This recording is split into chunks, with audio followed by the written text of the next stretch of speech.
જય માતાજી દોસ્તો, લાઈવમાં કદાચ ચાલુ લાઈવમાં કમેન્ટ નથી થતી, તો લાઈવ જ્યારે સ્ટોપ કરું ને ત્યારે કમેન્ટ સેક્શન ઓપન જ છે. મને ખબર નહીં કે આ ખાલથી નથી થતી, પણ ત્યારે કમેન્ટ કરી દેજો કે તમારો શું મંતવ્ય છે. બરાબર, આજે હું સામાજિક મુદ્દા ઉપર એક વાત કરવા જઈ રહી છું, અને એ પણ પોતાની નજરે જોયેલી વાત ઉપર. તો તમને શું લાગે છે એ વિચાર તમારો લખજો કમેન્ટમાં. એક દિવાળી દરમિયાનનો કિસ્સો કહું છું ને એક આજનો થયેલો તાજો કિસ્સો. બોલવામાં થોડીક તકલીફ થાય છે કારણ કે આજે મને ગળામાં થોડીક ખરેડી પડે છે અને દાંતની ટ્રીટમેન્ટ એ હાલે છે, પણ સમજાઈ જાય.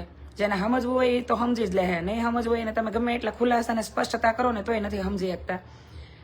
એટલે દિવાળીમાં એવું થયું કે દિવાળીના વેકેશન દરમિયાન મારા નણંદ કોકના લગ્ન કરવા આવ્યા. એ અઠવાડિયું અગાઉ અમારા ઘરે, બરાબર, સસરાના ઘરે નહીં, પપ્પાના ઘરે. વાંધો નહીં, લગ્ન કરવા આવ્યા એટલે 5-6 દિવસ 6-7 દિવસ રોકાવાના હતા. એટલે મેં એક દિવસ એમ પૂછ્યું કે કોના લગ્ન છે, બહુ નજીકના લગ્ન છે તમારે? એટલે કે ના. એટલે મેં કીધું તો, એટલે કે મારા મામાજીના છોકરાના લગ્ન છે. મેં કીધું ઓકે, મામાજીના છોકરાના હોય તો હજી નજીકના કહેવાય, પણ મામાજીના છોકરાના લગ્ન હતા.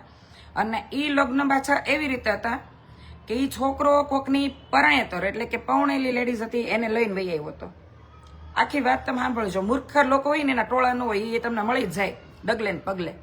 એટલે એ લઈને વહી આવ્યો હતો. એટલે મારથી કહેવાય ગયું કે આવા લગ્નમાં ન અવાય, અઠવાડિયું ખોટી ન થવાય ને, એટલા બધા શેટા લગ્નમાં એટલા મોટા વ્યવહાર ન કરે આ મોંઘવારીમાં અને આ ઝડપી યુગમાં. મામાજીના છોકરા સુધી સીમિત હોય, પણ એનાથી આગળના વ્યવહારો પછી અમુક મૂકવાના હોય. એટલે એ મેં સલાહ દીધી. એક તો હું 10 વર્ષ નાની છું એનાથી. પછી મેં બીજી સલાહ એ દીધી કે જે લેડીઝે પોતાનું ઘરનું વિચાર્યું નથી, કોકની પરણેતર બની હતી, ત્યાંથી ભાગીને કોકની હારે લઈને વેવી છે, આવી લેડીઝોના લગ્નમાં તો આમે ન જવાય. ખબર પડે છે એટલી એ વાત કરી, બરાબર. એ વાતને બહુ લંબાવી નહીં કારણ કે નળન થતી હોય.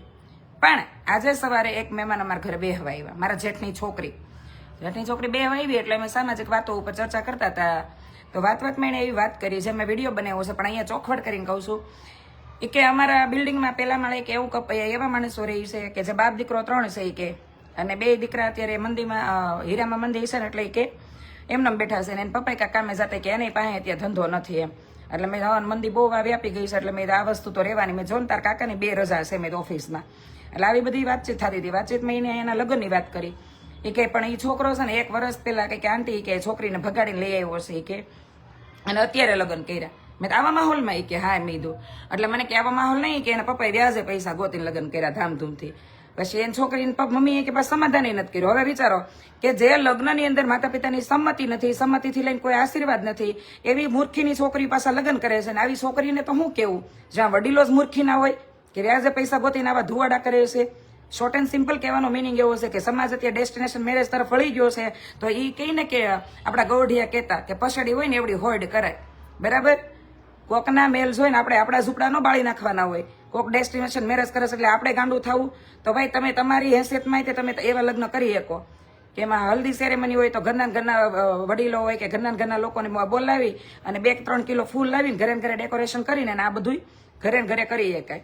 મહેંદી રસમ હોય તો ઘરની બધી છોકરીને ભેગા થઈને મેચિંગ કરીને ગ્રીન કલરના કપડાં ઘરે મહેંદી રસમ કરી શકાય. એના માટે કે તમારે ફાર્મ ને તમારે ડેકોરેશન આ બધું કરાવવાની કઈ જરૂર ન હોય, બરાબર. કહેવાનો અર્થ એવો છે કે બને એટલા સાદાઈથી લગ્ન કરવાની કોશિશ કરવી. સાદાઈમાં પણ તમે મોડર્ન ગમે એ વસ્તુ બની શકો કરી શકો, પણ નહીં. અત્યારે ફલાણામાં પણ છોકરી એવું કર્યું હતું ને તો પપ્પા મારે એવું કરવું છે. પપ્પાએ મૂર્ખીના કે દીકરીને પ્રેમથી સમજાવી ન હોય કે દીકરાને કઈ ન હોય કે ઝડકી મારીને કે આ વસ્તુ ન કરાય, રહેવા દે. તો વિચાર કરો કે એના છોકરા 1 વર્ષ પહેલા છોકરીને ભગાડીને લઈ આવ્યો હતો. આ લગ્ન કર્યા, લગ્ન પાછા વ્યાજે ગોતીને કર્યા. પાછી એનાથી ને મોટી ઉત્તમ વાત એ છે, પાછી કરુણ વાત કે એન બાપા પાસે 1.5 મહિના પછી કે નીચે બેઠા હતા ને કે વાતુમાં રોવા માંડ્યા. એ કે કાંઈ ધંધો નથી કે ત્રણેય ઘરે નકામાં બેઠા છે. તો ભાઈ તમને મૂર્ખ ખબર નથી પડતી કે ત્યાં ધંધો નથી તો આપણે વ્યાજે પૈસા ગોતીને આવા લગ્ન ન કરાય.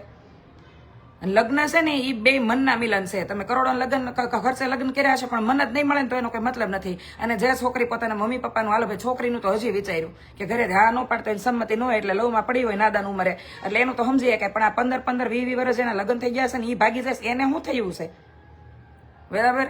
મેં એવાને પૂછ્યું કે મેં એવું છે કે હા. મેં તો વિચારો કે જે લેડીઝે પોતાનું સુખી લગ્ન જીવન છે, લગ્ન જીવન હાવ સુખી ક્યાંય ન હોય. એમાં તકરારો થતી હોય, નાના મોટા ઝઘડાઓ થતા હોય, નાની મોટી દલીલબાજી થતી હોય, બરાબર. સુખી લગ્ન જીવન હોત તો ભગવાન શ્રી રામના સીતાજીના સુખી જ લગ્ન થયા. આખું જીવન એને દુઃખ ન ભોગવ્યું હોત. પણ જે લેડીઝ પોતાનું બની બનાવેલું ઘર છે, બાંધેલું ઘર છે, તોડીને અને બીજે આવી વ્યક્તિ હોય તો તમે વિચારો કે કાલે તમને હોતન મૂકીને વહી જાય, એની વાંહે એવા ખર્ચા ન કરવાના હોય. પણ અત્યારે નથી થતા ને એટલે આડે ધડ ગાંડા થઈ ગયા છે. પૌણેલી તો પૌણેલી ઉપાડો, 8-8, 10-10 ના રિલેશનમાં હોય તો એવી છોકરી બેફામ બનેલી હોય એવી છોકરીને ઉપાડો, પણ તમે ઘર ગમે એમ કરીને બાંધો તો પૌણવા ખાતર ન પૌણો મારા બાપ. લગ્નને લગ્ન ગણીને જ પૌણો, લગ્નને મજાક ગણીને ન પૌણો. અત્યારે જીવન જીવતા નથી, ગેમ રમતા હોય ને એવું લાગે છે. તો મને એક બેને કીધું કે કૃષ્ણાબેન કે આની ઉપર તમને એવું નથી લાગતું કે વિડીયો બનાવો છે. મેં વિડીયો તો હું હજારો બનાવું છું, લોકોને ગમે ન ગમે એ વાત 2 નંબરની. હું મારું નિષ્ઠાથી કામ કરી રહી છું, બરાબર. ન ગમે એ બ્લોકે કરી શકે છે, તો મેં હજારો વાર કીધું છે. પણ એક મેઇન વાત કરું અત્યારે કે એક લેડીઝ છે, લેડીઝ બરાબર. હું એક 37 વર્ષની સ્ત્રી છું, મારા લગ્ન થઈ ગયા છે 20 વર્ષ પહેલા. હવે મને કોઈ માણસ આવીને એમ કે તું મારે લગ્ન કરી લે, તમે બહુ ખૂબસૂરત છે. એ તો આપણે હોય જ, આપણે અરીસામાં હામાં જોઈએ એટલે ખબર પડી જાય આપણે ખૂબસૂરત છીએ. ખૂબસૂરત ન હોય તો આપણું મન સારું છે એ આપણને ખબર હશે કે આપણે અત્યારે જે ગાંડાની જેમ લાઈફો જીવે છે ને એવા લોકોને અનુસરીને આપણે એવી લાઈફ નથી જીવવા, બરાબર.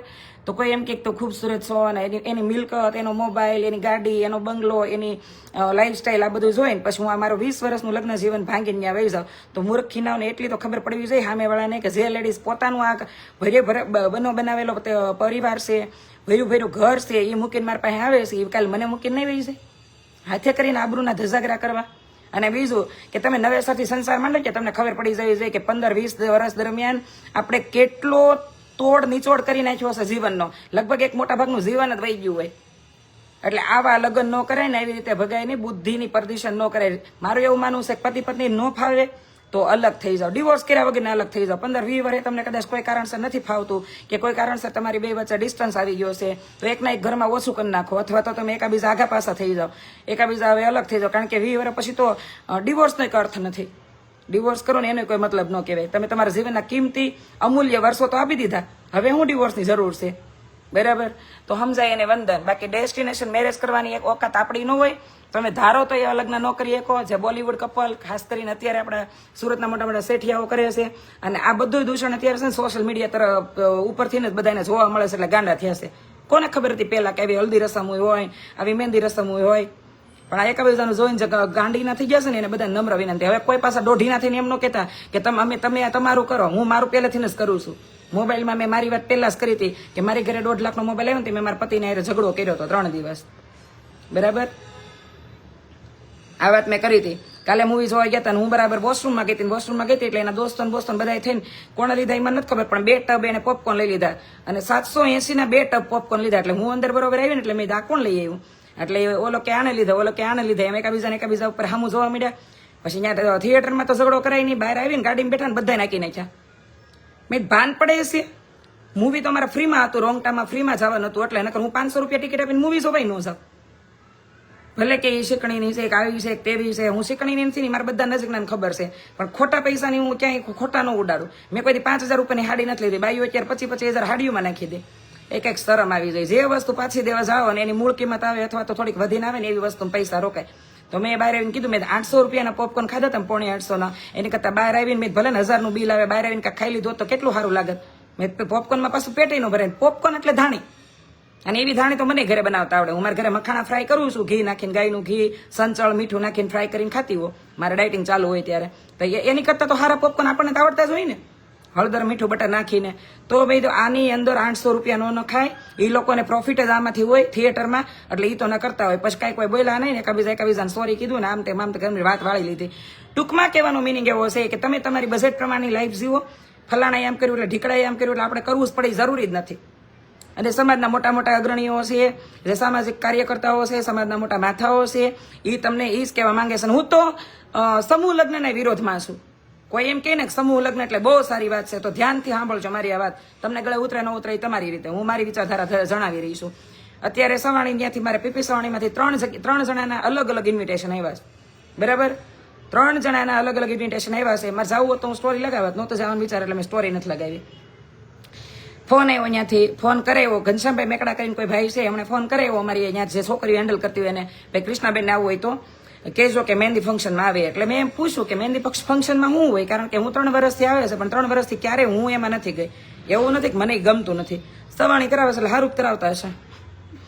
પણ મેં એને પૂછ્યું ત્યાં હોય હું એમ, એટલે એને મને એક વિડીયો મોકલ્યો, યુટ્યુબનો લિંક મોકલી. એટલે મેં જોયો ઠેક અચ્છા આવું હોય. એટલે મેં એવું કીધું, મેં કીધું કે સમૂહ લગ્નમાં જોડાવું એ ખરાબ વાત નથી. તમને એટલા બધા લોકોની વચ્ચે તમારા લગ્ન થાય, સમાજના મોટા મોટા માણસો વચ્ચે તમને એટલા બધાના કહે છે બ્લેસિંગ મળે. બ્લેસિંગ તો આપણી જનતાનું મળી જાય એટલે કોઈની જરૂર જ ન હોય. જો આવી ઊંચી વિચારધારા હોય ને તો પણ બ્લેસિંગ મળે, તમને થોડો ઘણો કરિયાવર મળે. પણ માણસને માણસ મળે ને એ મહત્વની વાત છે. કરિયાવર બરિયાવર બધું મુકાય સાઈડમાં. કાંડામાં તેવડ હોય ને તો રળીને બતાવે, જે અમે કરીને બતાવી દીધું છે. મેં રળીને કરીને બતાવી દીધું છે ને એટલે હું વાત અહીંયા કરીને કરવા જઈ રહી છું. એ કાંડાને કમાણીએ જ રળીને બતાવ્યું છે. ઉશીના પાસીના વ્યાજે કોઈના પાસે ઓલા કહીને કે લાલચી સ્ત્રીઓ અત્યારે બહુ છે, એવી સ્ત્રી બનીને નથી કર્યું. એટલે આ મોટી મોટા ભાષણ કરી રહ્યો. એને કીધું છે કૃષ્ણાબેને કહેજો અત્યારની દીકરીઓને કેવી રીતે સંસારમાં જીવવું, એની ઉપર સ્પીચ આપવી હોય તો. મેં તો કૃષ્ણાબેન સ્પીચ આપશે તમને ગમશે? કારણ કે હું હારી નહીં આપું, હું સાચે આપે. હું પહેલા જ છોકરીઓને કહે કે ભાઈ જો તમે અત્યારે હરખે હરખે જે હારે જાવશો અને પેલા 1-2 મહિના પૂરતી ઇમ્પ્રેશન પાડશો, હાહુ તમારી પાસે પાડશે, હારી હાહુ બનવાની, તમે હારી વહુ બનવાની તમે પાડશો, અને પછી ઓરિજિનલ રંગમાં આવવાના હોય ને તો અત્યારથી જ કહી દેજો કે મમ્મી હું 7 વાગે ઉઠું છું. અને તમારા મમ્મીને ખબર હોય છે કે 7 વાગે ઉઠે છે, અથવા તો મમ્મીને કહી દેવાનું છે કે તારે 6:30 વાગે ત્યાં ઉઠી જવાનું છે. 2 મહિના પછી તમે એમ કહો ભાઈ તું અમારા ઘરની દીકરી છો, તને મજા આવે ત્યારે ઉઠીને આવે છે, તમ આપણી ઘરમાં કોઈ કાંઈ નહીં કહે. અને 2 મહિના પછી તમને યાદ આવે કે હું તો હાહુ છું, અને પછી જો એમ કહેવાના હો ને કે 6:30 થાય ત્યાં ઉઠી નીચે આવજે, કે 6 વાગે કે આપણી ઘરમાં ઉઠી જવાનો નિયમ છે આ તે, તો આ નિયમો પહેલા દિવસે જ કહી દેવાના. 2 મહિના પછી છે ને દંભ દેખાડા ન કરવા, ત્યાં તો બાજી બગડી ગઈ હોય આખી. બરાબર? એટલે મેં હું તો સાચી સ્પીચ આપી દઈ, તમને ફાવશે. એટલે કે સારું હાલો હું તમને પાછો ફોન કરું. 3 ઇન્વિટેશન આવ્યા પછી ફોન પણ કરાયો છે, અને જો ઘણા આવા ઇન્વિટેશન આવતા, પણ મને એવું કાંઈ લાગતું જ નથી ક્યારેય કે આમાં મૂકીને હું કેવું કે મને ઓલા જેપી એકવાર કીધું હતું કે આ બધા એટલી બધી એડવર્ટાઈઝ કરે તો એ કે તમને કૃષ્ણા મેમ નથી આવતો, એ કે એટલી બધી એડવર્ટાઈઝમેન્ટ મને આવે બહુ, પણ હું 2000 ની 3000 એડવર્ટાઈઝમાં મારું માન સન્માન ઓછું કરવાનું જાઉં. હમણાં 2-3 હજારમાં જાવ એની ના નથી. પૈસાનું અપમાન એવું ન કરું, કારણ કે મેં ભૂખે જોઈ છે. પણ હું ફ્રીમાં ખાવાનું ખાલી હોય અને 2 જોડી કપડાં દેતા હોય ત્યાં તો મારું માન સન્માન ઓછું કરવા જાવ જ નહીં. કારણ કે આ ઇમેજ મારા હાથે મેં ઊભી કરી છે, અને મને હંમેશા યાદ રહે કે હું કણબીની પટેલની દીકરી છું. મારે હું કરે મારે ન કરે. બરાબર? બાકી કરવાવાળા તો તમને ખબર હશે, બધી એડવર્ટાઈઝ કરે છે જ્યાં હોય અહીંયા રખડતા રખડતા 2 સેન્ડવિચ ખાઈને કે ભાઈ આવે છે ત્યાં લખે છે અહીંયા તમે એક મસ્ત મીટિંગ કરો, વિઝિટ કરો. એ નથી ફાવતું. કહેવાનો અર્થ એવો છે કે તમારું સ્વમાન તમારે જાળવવાનું છે. સમૂહમાં લગ્ન કરો કે ઘરે લગ્ન કરો, પતિ પત્નીના મન જ નહીં મળે તો, અથવા તો મન મળી ગયા છે તો પછી દેખાડાની જરૂર ક્યાં છે? સમૂહમાં લગ્ન કરો ને પેલા પપ્પાને કહી દો, પપ્પા જે આંગણે હું મોટી થઈશું ને એ આંગણે જ મને પવણાવો. ભલે 50 મહેમાન આપણે 50 સામેવાળાના, 100 મહેમાન વચ્ચે જ પવણાવો. ભલે હાવ સાદી ડીશ રાખી ગયો 150 વાળી, પણ મને તો આપણા આંગણેથી જ વિદાય આપો, જ્યાં મારા હજારો લાખો સ્મૃતિઓ પડી છે. બરાબર? તો કાંઈ વાંધો નહીં આવી જાય, કારણ કે મન મળવું મહત્વની વાત છે. નહીં કે સમાજના અગ્રણીઓ હારે તમારે ઊભા રહીને ફોટા પાડવા અને તમારે એવો દેખાડો કરવો કે જો હું કેવી બ્રાઇડલ બની. મને તો અત્યારે એ જ નથી ખબર પડતી. જો કે લગ્નને તે ગલત બે ઉપર જ લઈ ગયો છે અત્યારે. મને ક્યારેક એવું લાગે છે લગ્ન નથી થતા અત્યારે, માત્ર ફોટા ને વિડીયો, પ્રી વેડિંગ, આ બધી વસ્તુ માટે જ આ બધા દમ દેખાડ થાય છે. બાકી કોને યાદ છે સપ્તપદીના મિનિંગો શું છે? એક સમય હતો જ્યારે પવણતા ને માંડવામાં હોપો પડી જતો, જ્યારે તમારો ગોરદાદા તમારા લગ્ન વાંચતા હોય ને માંડવામાં, તો દેવલી જે છોકરી પવણતી હોય ને નીચું જઈને એના આહુડા ટપ ટપ ટપ જતા હોય. તમારા ગોત્રનું, તમારા કુળનું, તમારા પિતાનું બધા નામ લેવા મળે ને કે આહુડાની ધારું થઈ જતી. આ સમય હતો. તમે જ્યારે ઓળપા ને ગાયરું ને સુના કરતા ને ત્યારે ખબર હોય ને કે અમારા લગ્નના ઓળપા ને સુના ને ગાયરું થાય છે અને આ શેલા કરી રહીશું હું, ત્યારે તમને રોવ આવતું. લગ્ન લખાઈ ત્યાંથી વળાવો ત્યાં સુધી આંખ હુકાતી નહીં. એ બધી વસ્તુ તો મરી પરવારી છે. તો આવા ખર્ચા કોના માટે? હજી આલ્બમના તમારા એડિટિંગ ન થઈ આવે, આલ્બમ ઘરે પૂજા ન હોય, પેલા તમારા ઘરે ડિવોર્સના કાગળિયા પૂગી જાય. શરમ આવી જાય આ સમાજની અંદર. આવું કોઈ ભાષણ નથી કરી રહી, અને આ ભાષણના મને કોઈ લાખો રૂપિયા નથી આપી રહ્યા. આજુબાજુમાં થતા જે અનુભવો છે ને એ ઝીરવાતા નથી ને એટલે બોલી રહીશું. મારી પાસે આ બોલવાનું પ્લેટફોર્મ છે ને એટલે બોલી રહીશું. સમૂહ લગ્નમાં ખર્ચ તો ઘટાડી શકાય ને. હું એ જ કહેવા માંગુ છું, એ જ કહેવા માંગુ છું. સમૂહ લગ્ન કરો તમતા ના નહીં. અને સમૂહ લગ્નની અંદર અહીંયા જેને માથે ઓઢવું એ ઓઢી શકો છો બિંદાસ. સમૂહ લગ્નમાં હું હાલે છે ને દમ દેખાડી એમને ખબર છે. બરાબર? મારી બધી વાત નહીં પકતી હોય કે હું સમાજના વિડીયો બનાવી રહી છું સામાજિક, કે કૃષ્ણાબેન કે અમે લાંબી ના થઈ જાય છીએ, કે જ્યારે કે સમૂહ લગ્ન પતી જાય ને કે આ લગ્નના બધા ધુમાડા પતે ને પછી જ્યારે અમે પેમેન્ટ લેવા જઈએ ને, આમાં વિડીયો વાળા આવે છે, લાઇટિંગ વાળા આવે છે, ડેકોરેશન વાળા આવે છે, બધા આવે છે. એ કે અમને લાંબી ના કરી દેશે ને એવા જવાબ હોતે ને મળ્યા છે કે અમને કે સમાજની દીકરીઓને પવણાવવાની જવાબદારી થોડી અમારી એકની જ છે. તમારે સહયોગ તો દેવો જ પડે ને. તો પણ તમે તમારા નામ હું કામ મોટા કરો છો? તમારા સહયોગ લેવો હોય કોકનો તો દોઢી નાવ. એટલે આવા સામાજિક લોકોને કદાચ હું ન મળું ને તો મને એનો રંજ નથી. બરાબર? અને મળવું હોય તો મારા માટે એટલી જ વાત છે, મારે કોઈને મળવું જ નથી.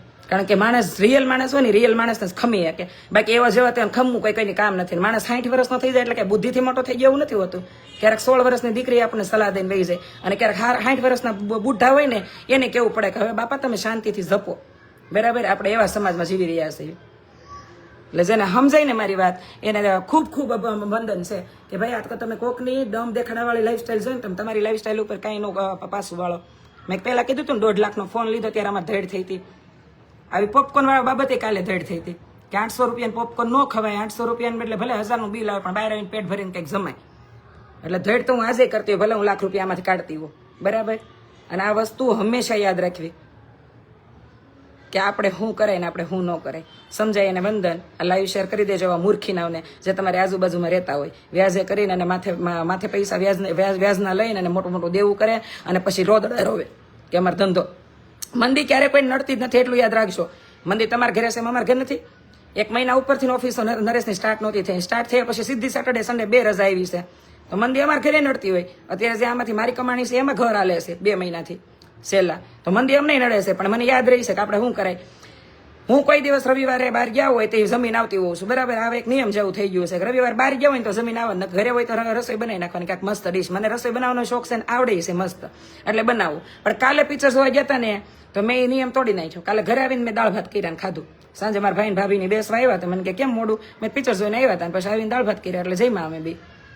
કહેવાનો અર્થ એવો છે કે સમય પ્રમાણે વર્તો, સમય વર્તે સાવધાન. જેવો સમય હાલે ને એવી રીતે વર્તવા મળવાનું હોય. તમે ભલે ને 1 વર્ષમાં 4 ટ્રીપ કરી હોય, ક્યારેક તમારે કોઈ ટ્રીપ ન કરવાની, ટાળી નાખે કે હાલો આપણે દેહ માટો મારીને ઘરે વહી આવશું પાછા, તો એમ લાગશે ક્યાંક ફરી આવ્યા. એટલે જે સમય પ્રમાણે હાલતા છે ને આવડે છે ને એ ક્યાંય દુઃખી નથી થતા ને એને મંદી નથી નડતી. મંદી નડે છે ભગવાન રોટલો તાપી દે છે, આ બટરને જામ લગાવવાની જેને ટેવ પડી છે ને એને આ પ્રોબ્લેમ થાય છે. સમજાય અને વંદન. જય માતાજી.